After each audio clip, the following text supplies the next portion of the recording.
Railway பணியிடங்களை ஒழிப்பதா என்ற தலைப்பில் முரசொலி நாளேடு தீட்டியுள்ள தலையங்கத்தில், ஆட்சிக்கு வந்ததும் ரயில்வே துறைக்கான தனி நிதிநிலை அறிக்கையை ஒழித்தது ஒன்றிய பாஜக அரசு. இப்போது 30,000 ரயில்வே பணியிடங்களை ஒழிக்க திட்டமிட்டுள்ளது. 2018 முதல் 92,000 ரயில்வே பணிகள் ரத்து செய்யப்பட்டுள்ளன. 2024 முதல் 25ஆம் நிதியாண்டிலும் 28,000க்கும் மேற்பட்ட பணியிடங்கள் ஒழிக்கப்பட்டன. எனவே ரயில்வே துறையில் ஆட்களை குறைப்பது தொடர்ந்து நடந்து வரும் விவகாரம் என குற்றம் சாட்டப்பட்டுள்ளது. இந்திய ரயில்வேயில் 2026-27 நிதியாண்டில் சுமார் 29,608 நான் சேஃப்டி எனப்படும் பாதுகாப்பு அல்லாத பணியிடங்களை ஒன்றிய பாஜக அரசு ஒழிக்க திட்டமிட்டிருப்பதாக தகவல் வெளியாகியுள்ளது. நாடு முழுவதும் சுமார் 29,608க்கும் மேற்பட்ட பதவிகள் ரத்து செய்யப்பட உள்ளன. ரயில்வேயில் பணியாளர்களை குறைப்பதன் மூலம் நிர்வாக செலவை குறைத்து புதிய தொழில்நுட்பத்தை புகுத்துவது இதன் நோக்கம் என்று சொல்லிக் கொள்கிறார்கள். ரயில்வே வாரியத்தின் இயக்குநர் அமித் சிங் மெக்ரா அனைத்து மண்டல ரயில்வே பொது மேலாளர்களுக்கும் அனுப்பியுள்ள கடிதத்தில் இந்த முக்கிய அறிவிப்பை வெளியிட்டுள்ளார். ரயில்வேயின் மொத்த அங்கீகரிக்கப்பட்ட பணியிடங்களின் எண்ணிக்கையில் 2% இந்த சீரமைப்பு நடவடிக்கைக்கு உட்படுத்த இலக்கு நிர்ணயிக்கப்பட்டுள்ளது. தற்போது இந்திய ரயில்வேயில் சுமார் 14.80 லட்சம் பணியாளர்கள் உள்ள நிலையில் இந்த 2% இலக்கின் கீழ் 29,608 பணியிடங்கள் பாதிக்கப்பட உள்ளதாக முரசொலி நாளேடு தெரிவித்துள்ளது. இந்த புதிய திட்டத்தால் வட இந்திய ரயில்வே மிக அதிக அளவில் பாதிக்கப்படும் என தெரிகிறது. அங்கு மட்டும் சுமார் 3,303 பணியிடங்கள் இந்த மாற்றத்திற்கு உள்ளாகின்றன. இதனைத் தொடர்ந்து கிழக்கு ரயில்வேயில் 2,544 பணியிடங்கள், மத்திய ரயில்வேயில் 2,492 பணியிடங்கள், மேற்கு ரயில்வேயில் 2,339 பணியிடங்கள், தெற்கு ரயில்வேயில் 1,900 பணியிடங்கள் ஆகியவை அதிக பாதிப்புக்குள்ளாகும் முதல் 4 மண்டலங்களாக பட்டியலிடப்பட்டுள்ளதை முரசொலி நாளேடு சுட்டிக்காட்டியுள்ளது. இவை தவிர தென்மத்திய ரயில்வே, தென்கிழக்கு ரயில்வே மற்றும் கிழக்கு மத்திய ரயில்வே ஆகிய மண்டலங்களில் தலா 1,800 முதல் 2,000 பணியிடங்கள் வரை குறைக்கப்பட வாய்ப்பு உள்ளது. தென்மேற்கு ரயில்வேயில் ஒப்பீட்டளவில் குறைவாக 893 பணியிடங்கள் மட்டுமே முறைப்படுத்தப்பட உள்ளன. இது தவிர ரயில்வேயின் சிறிய பிரிவுகளில் 20 முதல் 217 இடங்கள் வரை குறைக்கப்பட இலக்கு நிர்ணயிக்கப்பட்டுள்ளது. ஒவ்வொரு காலாண்டிலும் சீராக செய்து முடிக்க வேண்டும் என்று ரயில்வே வாரியம் அறிவுறுத்தியுள்ளது.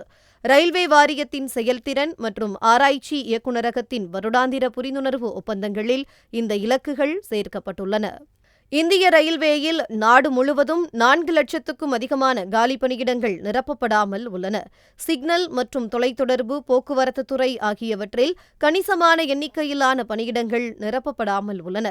இதில் சிக்னல் மற்றும் தொலைத்தொடர்பு துறையிலும் போக்குவரத்து துறையிலும் அதிகமான பணியிடங்கள் நிரப்பப்படாமல் உள்ளன.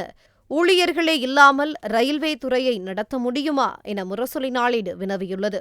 நாட்டிலேயே அதிக பணியாளர்கள் கொண்ட துறையாக ரயில்வே இருக்கிறது. குறைந்த செலவில் பாதுகாப்பான பயணம் என்பதால் மக்களின் சிறந்த தேர்வாக ரயில்வே இருக்கிறது. தினம்தோறும் 22,000 ரயில்கள் ஓடுகின்றன. பயணிகள் போக்குவரத்து மட்டுமல்ல, சரக்கு போக்குவரத்தும் அதிகமாகி வரும் சூழலில் பணியாளர்களை குறைக்கும் செயலை செய்திருக்கிறது ஒன்றிய பாஜக அரசு என முரசொலி நாளேடு விமர்சித்துள்ளது. ரயில்வே துறைக்கான தனி நிதிநிலை அறிக்கை வெளியிடுவதை நிறுத்தினார்கள். ஒன்றிய பொது நிதிநிலை அறிக்கையில் சேர்த்தார்கள். பின்னர் வந்த நிதிநிலை அறிக்கையில் ரயில்வே குறித்த தகவல்களை படிப்படியாக குறைத்தார்கள். புதிய வழித்தடங்கள் உருவாக்குவதில் பாரபட்சம் காட்டினார்கள். அதிலும் குறிப்பாக தென்னகம் பெரிதும் புறக்கணிக்கப்பட்டே வந்துள்ளது. பொது போக்குவரத்தின் அடித்தளமாக இருக்கக்கூடிய ரயில் பயணமானது பாதுகாப்பற்றதாக மாறிக்கொண்டிருக்கிறது என முரசொலி நாளேடு தெரிவித்துள்ளது. கடந்த ஆண்டு கடலூர் செம்மங்குப்பம் ரயில்வே கேட்டில் மிகப்பெரிய விபத்து நடந்தது. தண்டவாளத்தை கடக்க முயன்ற பள்ளி வேன் மீது ரயில் மோதியது. ரயில் வருகிறது என்றால் கேட் மூட வைக்கப்பட்டிருக்க வேண்டும்.